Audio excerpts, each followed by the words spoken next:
Hello, my name is Ethan Daniels, and today I'll be discussing the issue of hungry kids cannot thrive.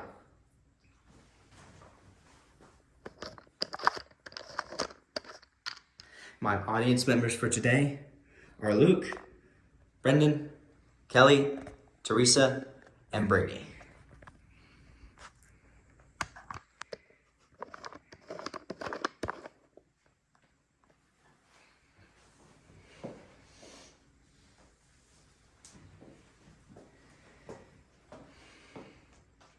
Take a moment and think back on a day that was so busy that you didn't stop to eat. How did you feel? Tired? Grouchy? Did you have trouble staying on task, or were you distracted by the grumbling in your stomach? Now imagine being a child with these same feelings. A child that is expected to learn and grow at school with an empty tummy. We are currently faced with a growing issue with food insecurity. Elizabeth Nebo, research director at Cal Berkeley and author of the book Confronting Suburban Poverty in America, identified that more types of people and places are being touched by economic hardship than in the past, including those that may have once seemed immune to such challenges. Many families do not have the means to provide 3 meals a day. This directly correlates to the decrease in the physical, mental, and emotional stability of our children. As a community, we need to step up and protect our future by ensuring every child gets the proper nourishment to thrive. Steps are being taken at the national level, but it is simply not enough. Children are waking up every day hungry, and their families struggle to find the resources to provide for themselves. Those same children are also ending their day with empty stomachs. Washington Post journalist Jamie Seaton discovered, unfortunately, for over 13 million kids in this country, going to school hungry is the norm. 1 of 5 children in the United States live in food-insecure households, which means they lack consistent access to enough food. School-aged children are more likely to retain information and achieve academic success when properly nourished. In her doctorate research at the University of Maryland School of Law, Carolyn Scanlon-Bellison found, in 1946, legislation concerning school lunches was introduced under the National School Lunch Program. Still in effect today, the NSLP provides free and reduced cost lunches to America's school children. The program was enacted to ensure that children were receiving the necessary nutrients to live a healthy life, thereby ensuring that no child is educationally disadvantaged due to hunger. This is a positive step.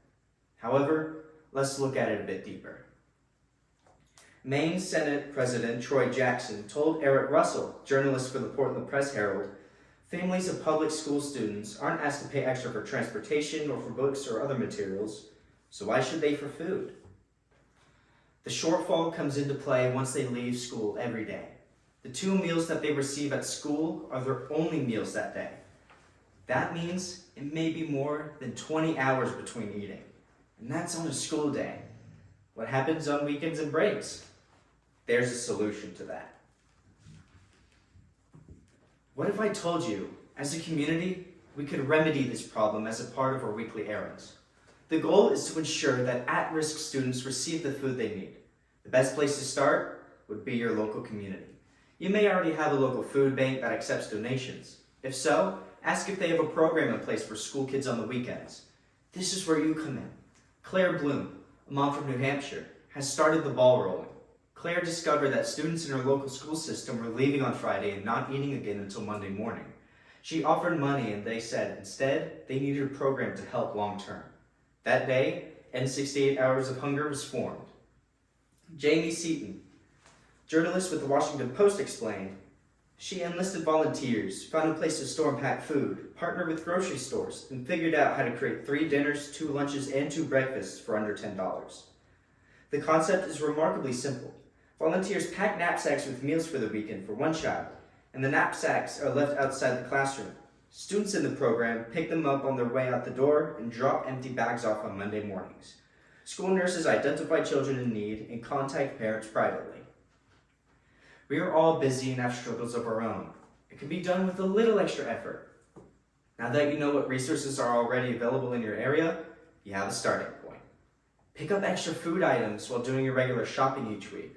Organize your errand stops to include the food bank or drop-off point. If you have a child in school, Reach out to them directly to find out their specific needs. The best part is that everyone can be involved. I volunteer every month at my local food bank. Last month, I asked them what they needed most. They are always in need of kid-friendly food donations and volunteers to sort the items for pickup. To make it even easier, they typically provide a list of their most requested food choices. We are working together to establish a program to fill backpacks for elementary school kids near me. Does your company offer incentives for volunteer work? Take advantage of the resources and rally your coworkers to join you. Not only are you meeting their need for nourishment, but you're also relieving a huge stressor from the shoulders of the entire family. We can alter a student's physical and psychological health as well as their academic performance based on our choices. Choosing not to act will be detrimental to students in the present as well as their future. Washington Post journalist Jamie Seaton warned, "Kids who go to school hungry may suffer an inability to concentrate and often fall behind academically. They are more liable to drop out before graduation, which leads to lower paying jobs and a greater probability of being food insecure adults. We cannot take that risk. On the other hand, making an intentional effort to fill the void of food insecurity can lead to healthier and happier children." Emily Hecht and Keshia Prolock with the Johns Hopkins Department of Health Policy and Management wrote an article for the American Journal of Public Health that identified disciplinary referrals decreased 2.3 percentage points averaged across grade levels, with the greatest reductions among high school students. That speaks for itself.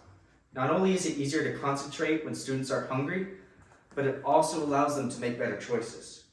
Eileen Kennedy Moore is a clinical psychologist and author of Kid Confidence. She wrote, "When children feel known, accepted, and valued by others, it's easier for them to not question their worth." That speaks for itself.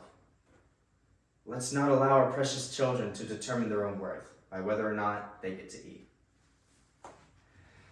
I will end with a plea for help on behalf of all hungry school children. School-age children are going hungry every day in America. An increase in the number of families suffering from economic hardships is happening rapidly, and they are struggling to afford the basics to survive. We are quickly approaching the end of another school year, and the fear of empty cabinets is real for so many. They should be dreaming of playing in the sunshine and making memories, not going to sleep unsettled.